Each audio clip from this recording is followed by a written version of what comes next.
Diante dos olhos dos viajantes, se alastrava a planície vasta, infinita, cortada por uma cadeia de colinas. Comprimindo-se e espreitando umas por trás das outras, essas colinas se fundiam numa ondulação que se estendia à direita, da estrada até o horizonte, e desaparecia na vastidão lilás. A gente anda, anda, e não consegue distinguir onde ela começa e onde acaba. Esse pequeno trecho, que descreve uma paisagem de forma detalhada, faz parte de uma novela do escritor russo Anton Chekhov, uma novela conhecida como A Steppe, História de uma Viagem. As palavras do autor nos mostram o que podemos observar ao ficar admirando uma steppe, ou seja, uma vastidão de terras tão enorme, tão ampla, que não conseguimos nem identificar, não conseguimos nem ver onde ela termina. Basicamente, a steppe é uma região de planície, um terreno bastante plano, com pouquíssimas árvores e uma vegetação rasteira. Existem muitas variações, principalmente pelo fato de que esse tipo de local é encontrado em várias partes do mundo. No caso da Rússia, uma grande porção do já enorme território desse país é composto justamente pela chamada steppe euroasiática, que vai desde o leste europeu até o norte da China. Uma coisa interessante de saber é que esse cenário faz parte do imaginário russo. Ele já apareceu várias vezes na literatura e na arte como um todo. Um bom exemplo é um renomado pintor chamado Isaac Levitan.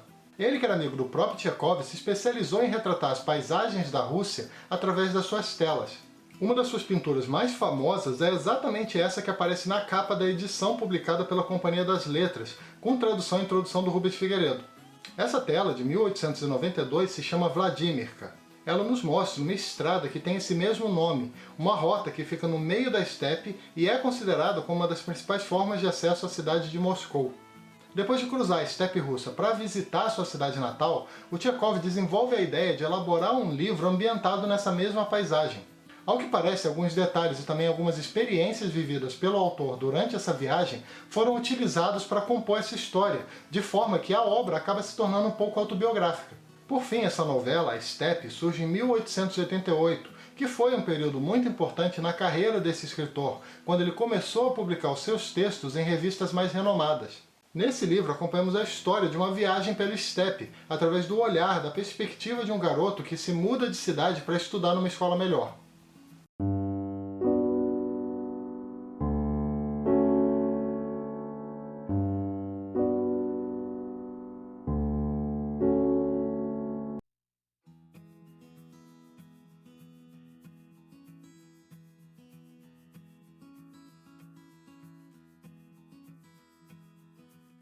Uma coisa muito interessante que eu li na introdução do livro é que o Chekhov disse certa vez, numa carta, que essa sua obra, para ele, parece mais com uma enciclopédia da steppe do que com uma novela em si. Eu acho que não chega a esse ponto, mas depois de ler o livro você realmente aprende muita coisa, tanto sobre a natureza, quanto sobre as atividades econômicas, atividades sociais daquela região. Além disso, aquela ideia de viajar através dos livros é algo que faz muito sentido ao ler essa novela do Chekhov. A história em si é absurdamente simples, nada de incrível ou impactante acontece, apenas temos um relato de viagem extremamente detalhado. Só que é justamente isso que te faz mergulhar na história, você tem a sensação de que está viajando também através dos olhos de outra pessoa. Bom, tudo começa numa manhã de julho, quando uma carroça que carregava uma grande quantidade de lã viaja pela steppe com 4 pessoas.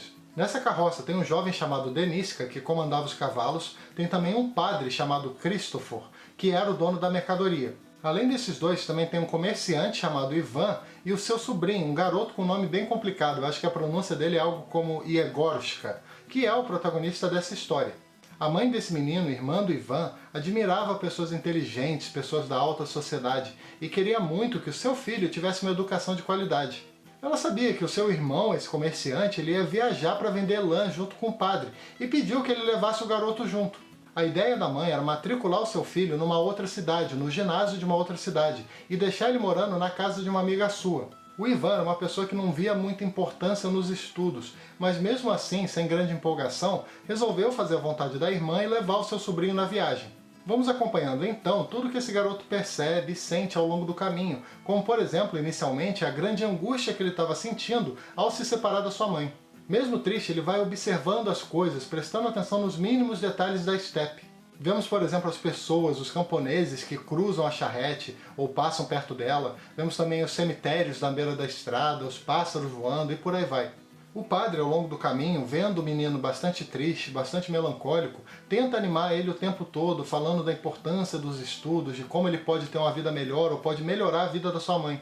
Pouco a pouco o tédio toma o lugar da tristeza e esse menino fica procurando formas, procurando maneiras de se distrair. Nas oportunidades que ele tinha, por exemplo, quando os adultos resolviam parar para dormir, para descansar um pouco, ele resolvia se aventurar, ele gostava de ficar olhando a natureza, de ficar andando perto do rio, de ir conhecendo ou vendo as pessoas das redondezas. A obra é composta basicamente por isso. Ao longo da história toda, ele vai viajando e também vivenciando pequenas aventuras.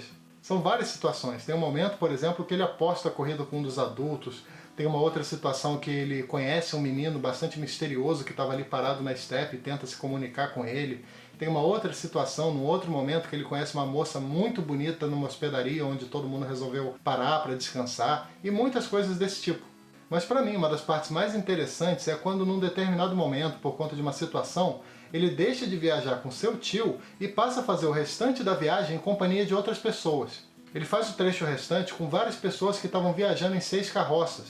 Eram vários indivíduos diferentes, eram camponeses, comerciantes e pessoas humildes. Nessa parte acontece tanta coisa que fica até difícil falar aqui, eu também corro o risco de dar algum spoiler.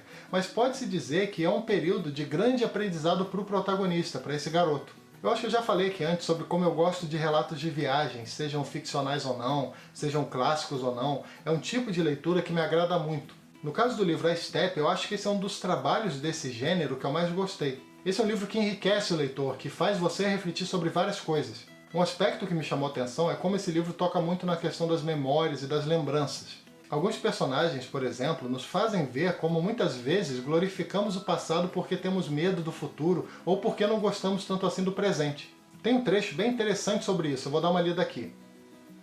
Daquela conversa, Yegorushka entendeu que seus novos conhecidos, apesar das diferenças de idade e personalidade, tinham uma coisa em comum que os tornava parecidos. Todos tinham um passado maravilhoso e um presente ruim. Sobre o passado, todos, sem exceção, falavam com entusiasmo. Já sobre o presente, se exprimiam quase com desprezo. O russo ama recordar, mas não ama viver. Outro aspecto muito tratado nesse livro, mas de uma forma mais indireta, é a questão da solidão. Existe um simbolismo muito grande com relação à solidão nessa obra do Tchekov. Você tem vários momentos em que é possível identificar esse tema. Tem, por exemplo, um homem esperando a sua esposa voltar para casa. Tem também o próprio garoto, o protagonista, muito angustiado por se separar da sua mãe. Tem também outras coisas mais realmente simbólicas, como, por exemplo, uma cruz que foi fixada no meio do nada. E várias outras coisas desse tipo. Tem um trecho bem interessante que eu gostei bastante nesse livro, que fala um pouco sobre esse assunto, esse tema da solidão. Eu vou dar uma lida aqui rapidamente. Quando contemplamos o céu profundo por muito tempo sem desviar os olhos, não se sabe porquê, os pensamentos e a alma se fundem na consciência da solidão. Começamos a nos sentir irremediavelmente sós, e tudo que antes achávamos próximo e familiar se torna infinitamente distante e sem valor. Além de tudo, o livro também fala muito sobre os hábitos dos russos de contar histórias, sobre religiosidade, sobre as dificuldades na vida do campo, sobre desigualdades sociais e várias outras questões. É realmente muita coisa que acontece em poucas páginas. Tem uma coisa engraçada que eu estava pensando, que normalmente quando eu leio os contos do Tchekov, eu não sei porquê, mas eu acho que é só com esse escritor. Normalmente quando eu leio os contos dele, eu tenho a sensação, a mesma sensação de como se eu tivesse lido um livro. E agora, depois de ler uma novela desse autor, ou seja, uma narrativa um pouco maior, de 100 e poucas páginas, a sensação que eu tenho não é de ter lido simplesmente um livro, mas de ter lido um calhamaço. O Tchekov é realmente um autor que sempre me impressiona, ele consegue fazer contos extremamente complexos, e no caso das novelas a coisa não foi nem um pouco diferente.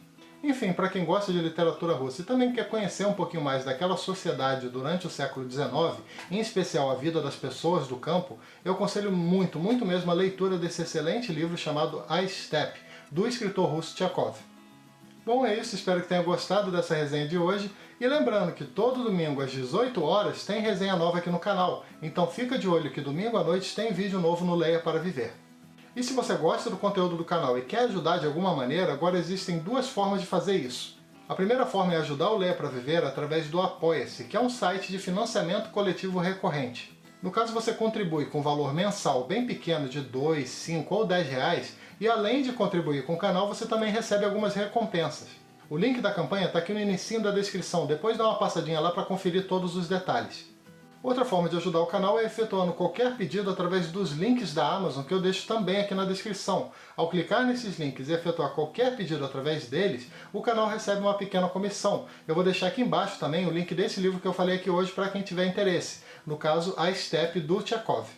E também não esquece de dar uma curtida, que ajuda bastante o canal, se inscreve aqui embaixo para ficar sabendo das novidades e clica logo depois no sininho, que fica ao lado do botão de inscrição, para receber as notificações cada vez que eu publicar um vídeo novo por aqui. Também deixa um comentário falando se você já leu algum livro desse autor, se você já leu algum conto dele ou alguma novela, e também compartilhe esse link com seus amigos através das redes sociais. Eu também quero te convidar para visitar o meu blog, o leiaparaviver.com.br, beleza? Então é isso aí, até o próximo vídeo. Tchau!